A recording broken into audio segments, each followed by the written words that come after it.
Hello students and welcome back. आज के class में हम लोग पढ़ेंगे techniques of financial statement analysis, जिसके अंदर दो टॉपिक है हमारे चैप्टर में। एक हो गया कंपैरेटिव और दूसरा हो गया कॉमन साइज। एक दो और भी है टॉपिक, लेकिन उतने ज़्यादा क्वेश्चंस उसके नहीं आते एग्जाम में। ऐसे देखेंगे तो चार टॉपिक है फाइनेंशियल स्टेटमेंट एनालिसिस के टेक्निक्स में। वन, कंपैरेटिव स्टेटमेंट्स जो आज हम पढ़ेंगे। इसके बाद पढ़ेंगे हम कॉमन साइज स्टेटमेंट्स। फिर पढ़ेंगे रेशियो एनालिसिस। रेशियो एनालिसिस का पूरा अलग से यूनिट बनाया गया है, तो उसको हम इस यूनिट में नहीं पढ़ते, उसको हम यूनिट नंबर 3 में पढ़ेंगे, क्योंकि रेशियो एनालिसिस का अलग से यूनिट है पूरा। और लास्ट जो टॉपिक है वो है ट्रेंड एनालिसिस, जो कि एक बहुत ही छोटा सा टॉपिक है। तो देखेंगे तो इस चैप्टर के अंदर दो मेन टॉपिक्स आते हैं जो कि टेक्निक्स में फॉल करते हैं। एक हो गया कंपैरेटिव स्टेटमेंट्स और दूसरा हो गया कॉमन साइज स्टेटमेंट्स। दोनों ही technique of financial statement analysis है। आज के क्लास में हम लोग पढ़ने वाले हैं about comparative statements. Basically comparative statement बनाया जाता है in order to compare the previous years with the current year. मतलब पिछले साल में हमारा परफॉर्मेंस कैसा था और उसके कंपैरिजन में करेंट ईयर में हमारा परफॉर्मेंस कैसा है, ये कंपैरिजन करने को बोलते हैं कंपैरेटिव स्टेटमेंट्स। दो प्रकार के कंपैरेटिव स्टेटमेंट्स बनाए जाते हैं। एक हो गया कंपैरेटिव बैलेंस शीट और दूसरा हो गया comparative profit and loss account. हम जो है कंपैरेटिव बैलेंस शीट आज पढ़ेंगे और नेक्स्ट वीडियो में पढ़ेंगे comparative profit and loss account. तो कंपैरेटिव का दो वीडियो होगा, एक हो गया बैलेंस शीट का, दूसरा हो गया प्रॉफिट एंड लॉस का। कॉमन साइज का भी ऐसे ही दो वीडियो होगा, एक हो गया बैलेंस शीट का और दूसरा हो गया पीएल का। ठीक है, चलो तो स्टार्ट करते हैं। Comparative financial statement is a tool of financial statement analysis used to study the magnitude and direction of changes in the financial position and financial performance of a firm over a period of time। तो पिछले सालों में और current years में compare करके हम जानना चाहते हैं कि पिछले सालों के मुकाबले करेंट ईयर में कितना चेंजेस हुआ है in both financial position and financial performance. ठीक है, देखना। The preparation of comparative statement is based on the premise that a statement covering a period of number of years is more meaningful and significant than that for a single year only। तो वो इस statement का ये बोलना है कि कभी भी एक ईयर से हमको कुछ पता नहीं चलेगा परफॉर्मेंस कैसा था। हमेशा जब हम प्रीवियस ईयर से कंपेयर करेंगे तो हमको पता चलेगा करेंट ईयर में कैसा परफॉर्मेंस हुआ। ठीक है, जैसे करेंट ईयर में प्रॉफिट 5 लाख हुआ, तो ये परफॉर्मेंस अच्छा है या नहीं है, ये पता करने के लिए हमको कंपेयर करना पड़ेगा इसको with that of the previous year. अगर प्रीवियस ईयर में प्रॉफिट 4 लाख था और इस ईयर 5 लाख है तो अच्छा है परफॉर्मेंस। अगर प्रीवियस ईयर 6 लाख था और इस साल 5 लाख है तो खराब है परफॉर्मेंस। तो जब तक हम उसको प्रीवियस ईयर के साथ कंपेयर नहीं कर लेते तब तक हमको पता नहीं चलेगा कि फाइनेंशियल परफॉर्मेंस कैसा रहा। ठीक है, the comparative financial statements are statements of financial position at different periods of time. The element of financial position are shown in a comparative form so as to give an idea of financial position of 2 or more period. Any statement prepare in the comparative form will be covered in comparative statement. Basically comparative का मतलब ये compare करना दो years को। From the practical point of view generally देखो ये दो type का हम पढ़ेंगे। Two financial statements, balance sheet and income statement are prepared in comparative form. तो कंपैरेटिव में दो टॉपिक आएगा, एक हो गया कंपैरेटिव बैलेंस शीट और दूसरा हो गया कंपैरेटिव इनकम स्टेटमेंट। ठीक है, not only the comparison of figures of two periods put, but also the relationship between balance sheet and income statement enables an in-depth study of financial position and operative results। तो बोल रहा है कि comparative से बहुत detail में हम study कर सकते हैं कि परफॉर्मेंस कैसा रहा या फाइनेंशियल पोजीशन कैसा है as compare to the previous year. ठीक है।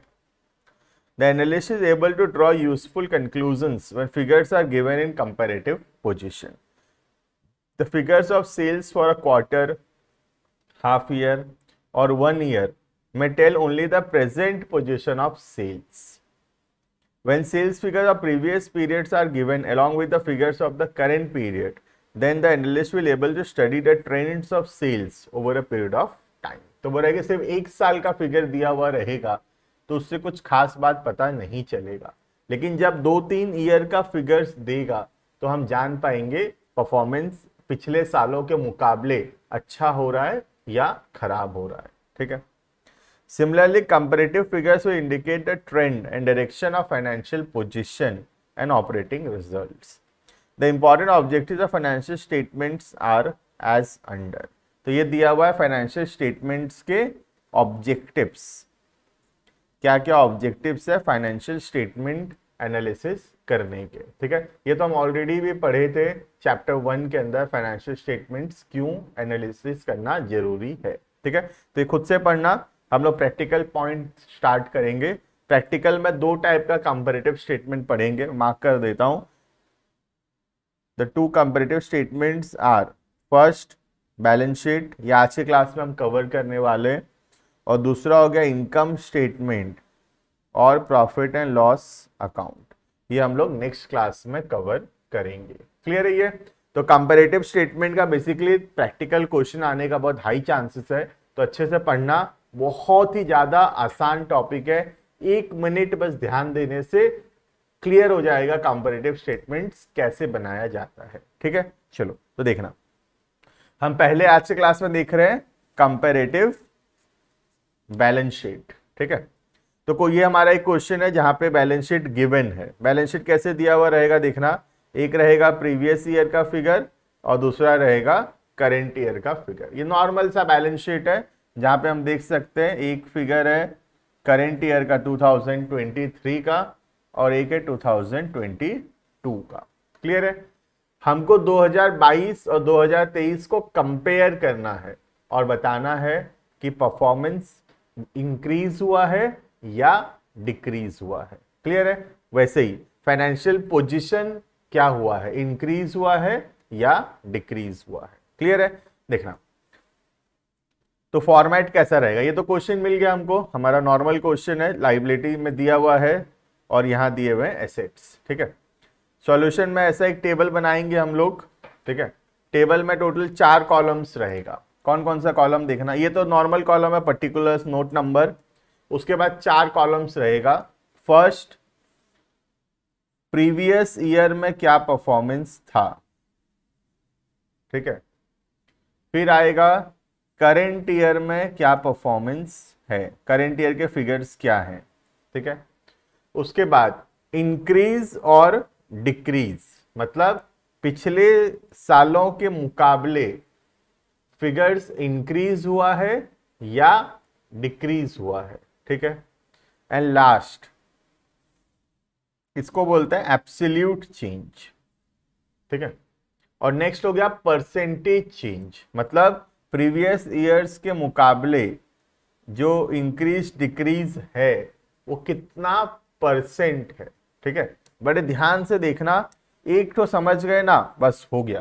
ठीक है। बहुत इजी है ये। देखना, सबसे पहला जैसे यहां दिया इक्विटी शेयर कैपिटल, ध्यान देना मेरे साथ साथ। ठीक है।